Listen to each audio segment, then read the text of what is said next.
Quick interruption to invite you to my new hands-on workshop. We're going to plan your best year yet. Yeah, we're going to sync up comms, fundraising, and marketing for a bird's eye view of your entire plan for the year. This is for you if you're worried about donor fatigue. This is for you if you're saying to yourself, how do we attract more donors and supporters? How do we increase visibility without tiring and burning everybody out? Go to splendidcourses.com/plan.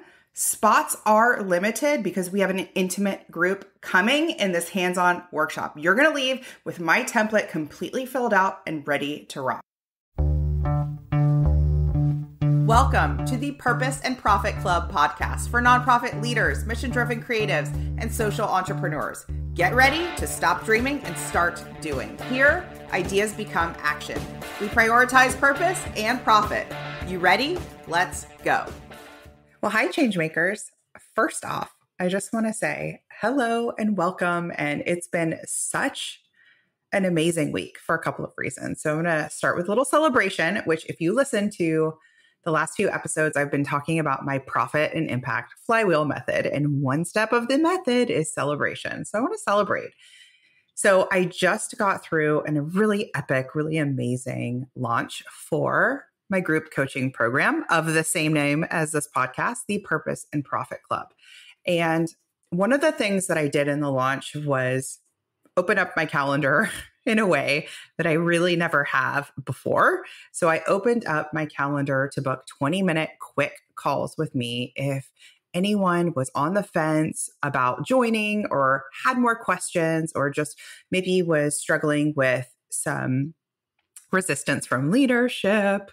So it was really a fun way. It was like boom, boom, boom, boom. So many people on my calendar and a really fun way to meet so many of you in a way that I hadn't at all before. So some of you have come to my webinars and I'll see, I'll recognize your name in the chat. Some of you are in maybe my self-study courses, but a lot of you, it was the first time we met. It was the first time we met on Zoom and it was so fun. So I first want to just acknowledge and say thank you. Thank you for listening. Thank you for many of you said, I've been listening to the podcast. I'm like, oh my gosh, you have? Thank you. So thank you for listening to the podcast. Now here's my ask. Here's my ask for you. Can I please motivate you to leave me a review? So if you've been listening to the podcast and you've enjoyed it, I would love it if you would leave me a 5-star review and a review about why you love it in the comments. You can review on Apple, you can review on Spotify and all the places wherever you listen. So I want to shout out some of you that I met this past week. We have Anita and Shelby and Viola and Aaron and Simon and Arlene and Jonathan and Mary. It was so nice to meet so many, and Carolyn. And oh my gosh, I'm like looking at my list. So nice to meet so many of you. And it was very, very fun to welcome you into the club. If you're still like, wait, did I miss it? Is it too late? No. It is not too late. You still can join the club. So we have closed enrollment, but we are opening back up very, very soon. You're going to want to get in very, very soon because what we're doing is going to fast track your success. It's going to fast track your impact. It's going to fast track your funding. So don't wait. And if you're like, wait, I missed your 20-minute quick meeting. I want that. Just send me a message, reach out to me. You can always find me over at Splendid Consulting on Instagram. And we can find a time that works for you. The best way to join the club so that you're first in line when we open doors, which will be very soon, is to go to splendidcourses.com/waitlist and you'll get notification when we open back up, which again, will be soon. I know quite a few of you had to get approval from leadership. And that's actually the first thing that I want to talk about today, which is I wrote down in my notes many of the conversations, some of the through lines of what I heard. And I just want to take you through what I heard from so many. I met with founders, I met with executive directors, marketers, major gifts, fundraisers, development. I met with so many of you across the country and beyond. Here's what I heard. We're struggling to move forward. I'm fighting for pennies financially. Money is a challenge. We're in a small town. It's been a grind. These are challenging times. We're in a saturated nonprofit city. We're treading water. our last online campaign tanked. I feel really uncomfortable asking for more. And I just want to like check in with what resonated with you, where you're like, ooh, yeah, that one feels true. Or if you're like, how you feel just having me read through that list. Because reading through that list, I feel like a thickness. I feel a heaviness in my throat. I feel a thickness. Like it does feel very heavy to read that. And here's the thing that I want to just like break open your mind a little bit, which is the organization that said money is a challenge. It's been a grind. We're really struggling. We're on pennies financially. Like those organizations that said that, you ready? Like this is going to be a pop quiz. Have a number in your head of what you think their annual revenue was or is. How much are they fundraising each year? Because when somebody says that to me, I have a number in my head that I go to, right? And the more they kind of double down and talk about how low funding is, my number in my head goes down and down, right? And I will ask you on these calls, where are you at? What'd you do last year? And here's the part that will just break your mind right open, is that the organizations that told me this, I would hear, we did 160,000 last year. We did 540,000 last year. We did 1.2 million last year. We did 1.7 million last year. We did 322,000 last year. How could it be? We did 20,000 last year. How could it be that an organization that says we did 20,000 last year is saying the exact same thing as an organization that did 1.2 million last year? How could that be? How can it be? Like, answer that for yourself, because I have some thoughts about it. And one of the thoughts is you sort of take your brain, you take your belief system with you. So if you believe that money is a challenge, these are challenging times, we're in a small town, we're in a saturated city, whatever those are, even as you scale and grow, those beliefs are holding onto you like a cape, but not a superhero cape, like a heavy cloak. Okay. So you're looking for, it's a little bit like confirmation bias. You're looking for that to be true. So you will find all of the evidence. Your brain will go to work finding that true. So you will look for all of the evidence to support your belief that it's really hard right now. It's really a challenge, in spite of the fact that you have a $1.2 million organization. Okay, you might be saying, Christina, that's not me. We're at we're scraping by at $175,000 a year. Same thing. If you're scraping by, air quotes, at that a year, and you're telling yourself how challenging it is, or money's a challenge for people right now, right? We're fighting for pennies. What did somebody say? That we're in competition, right? That feels like such a struggle. And you will make sure that your brain proves that true because you're just repeating it in your head. So that is the first thing that I just want to highlight to you today is pick your beliefs, pick your thoughts intentionally with purpose. Don't punish yourself or don't criticize yourself for thinking some of those thoughts, because listen, they're on memes and headlines and repeated to us all day, every day, right? I mean, as we're getting ready for, presidential election later this year, that's kind of how it works, right? As we've got our candidates talking about how, air quotes, bad it is, right? That's kind of the headline, and they're going to make it better, right? And so it's normal that our brain defaults to the negative, but it is a choice whether or not you want to choose to redirect it. So if your organization is at $175,000 this year, how is it true that you're also moving forward? How is it true there are some people that support your organization who are not struggling financially? How is it true that if you said your nonprofit is in a saturated city, how is it also true that it's not? That it is a saturated city, but your organization stands out. Your organization does it different. Your organization's messaging, storytelling, marketing, fundraising, your organization stands out. You don't sound like the rest. You're the organization to support. I'm in Atlanta. We have a lot of organizations that seek to support people who are homeless, right? It's not like there's one or two, there's many, right?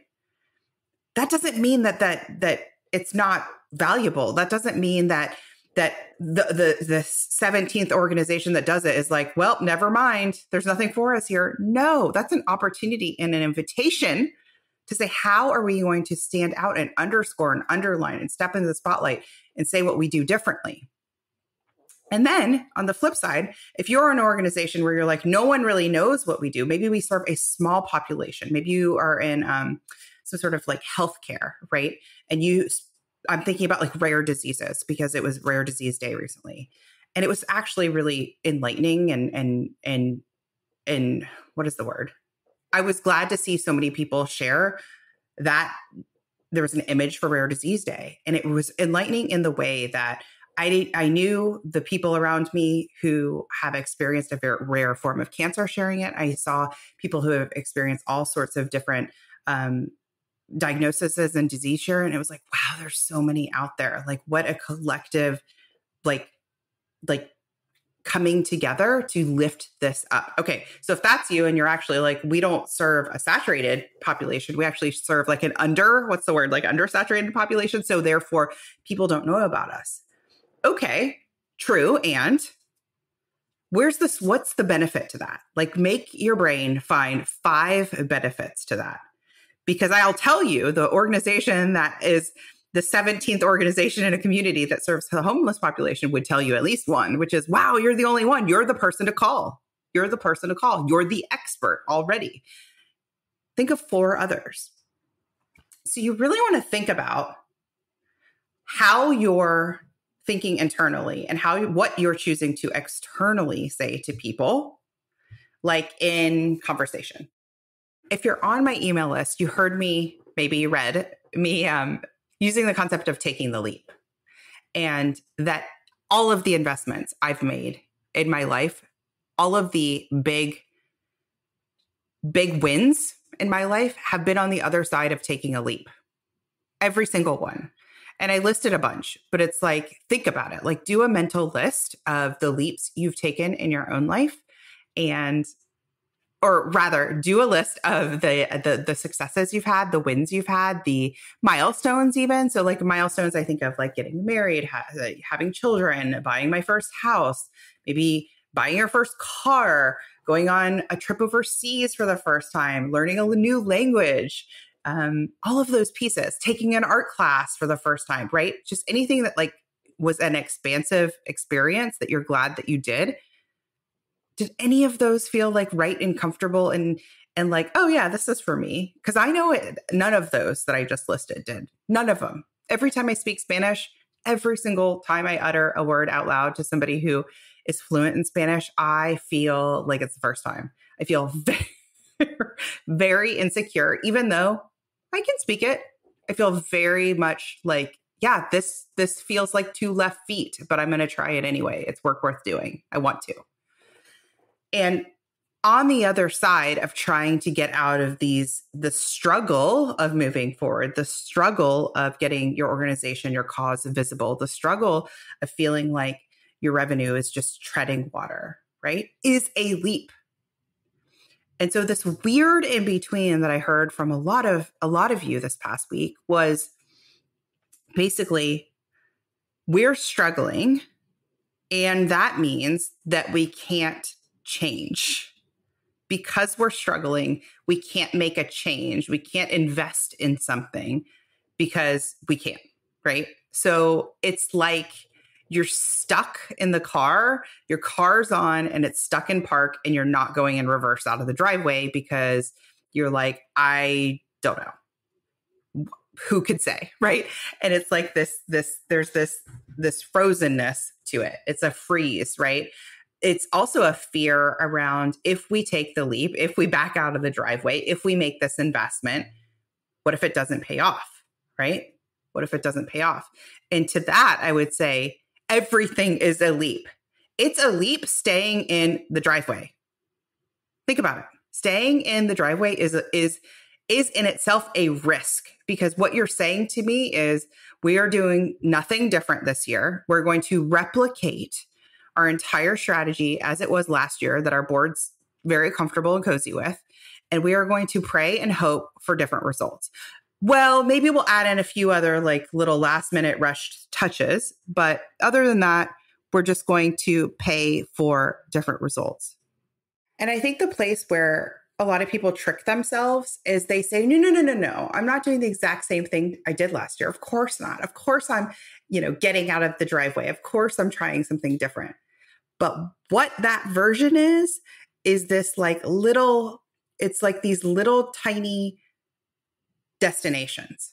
Instead of really putting in your GPS the full plan, going all in, investing not only time, investing capacity building, investing in support, investing in guidance, investing in a coach, getting your board on board to actually implement versus like, well, I went to the store today. I drove, 0.3 miles. It took time. I waited in line. It took a lot of time, right? That's not what I'm talking about. And I think that's actually a little bit of a sneaky trick where you're like, okay, well, we're not doing the exact same thing we did last year. We're doing something different. But like, is it really different? Because when I coach you, when I ask you what you're doing, it's either it's different enough, but you peter out very quickly. Okay. The amount of conversations I've had recently about the desire to have a like really rockin' monthly giving program is significant. Many of you are after that. And it's not a unicorn. It's not something that's like crazy or impossible or only the big guys can have it or anything like that. It's totally possible for any organization listening, but it does require runway. You've got to take some time to prep for it. It's not, I put monthly giving on my webpage and I expected everyone to come and they didn't. And now I have 4 people and that's it. And I'm lumping their communications in with the rest. Like you've got to come up with a game plan of what does the launch look like? What does the journey for the monthly donor look like?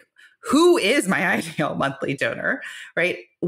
How are they feeling seen, heard? What is that reciprocity piece? Okay. And maybe we'll end with this because we're talking about leaps and we're talking about choosing your thoughts on purpose. We're talking about how you can unintentionally or just maybe just have running in the background lots of negative beliefs and it's not helpful and it's being regurgitated by our sector. And so everything just sounds true and it sounds like the real deal. So let's end with this. A lot of times when clients come to me, they want to take a leap. They are so ready for something like a injection, right? Of like something new, something different, like that. This works. Like they're so ready to have an impact this year. And they might talk to their board about working together. They might talk to leadership about joining the club. And you know that feeling when you have a new outfit or you change your hair color or you get a new haircut and you want everybody to tell you look good. And maybe they don't. Not everybody's going to tell you they look good. Not everybody is going to tell you they like your haircut. Not everybody is going to tell you, yes, this is the decision you should make because you know what's best for you.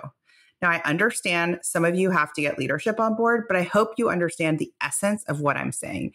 When leadership says to you or when your board says to you, don't spend that, can't do that. And you say, all right, I asked, I tried, and you walk away, right? I want you to double down. I want you to like sink in the way you would in a donor meeting when a donor says, we can't do that. No. Or when a donor meeting says, that's a lot. Yes, it is a lot. And the impact we have is a lot. And the results I'll create board is a lot. It's work worth doing. It's an investment worth having. I believe in myself. I believe in the impact of our organization. I'm all in. And like really solidifying your own belief in whatever strategy you want to implement, whether it's a new strategy, whether it's monthly giving, whether it's a new tactic to get out there and acquire new donors, whether it's an event you want to put on, whether it's an investment you want to make in a coach.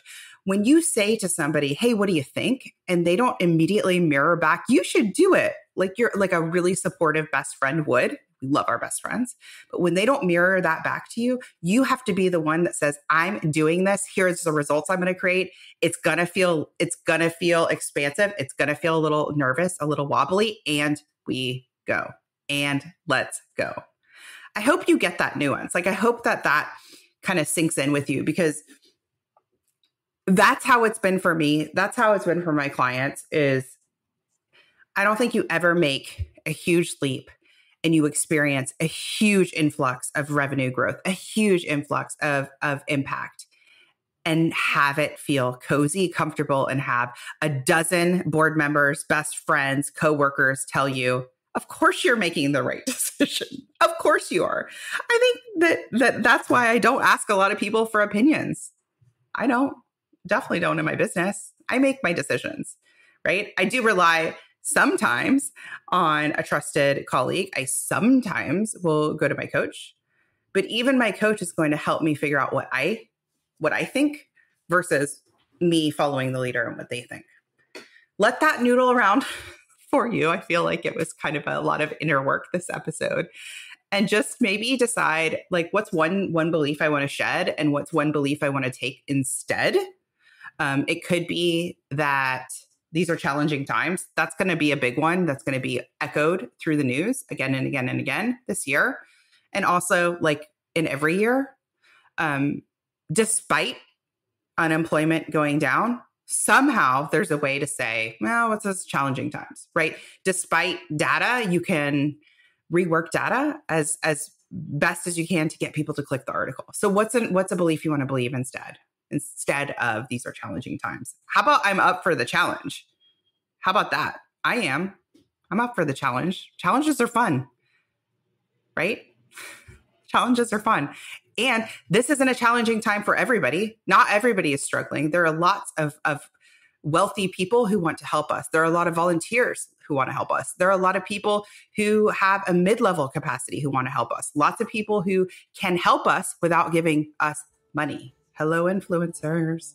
So get on the wait list. Go to splendidcourses.com/waitlist to get on that wait list. And I want to see you inside the club. I want to help you take the leap. See you next time.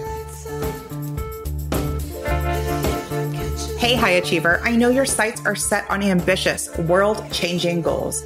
In the Purpose and Profit Club group coaching program, you can get the support, motivation, and strategy to accelerate your impact. I like to say it's where the inner work meets big impact and big funding. Go to splendidcourses.com/waitlist. And you will be first to be notified when we open up doors, and you'll get special bonuses when you join our waitlist. See you inside.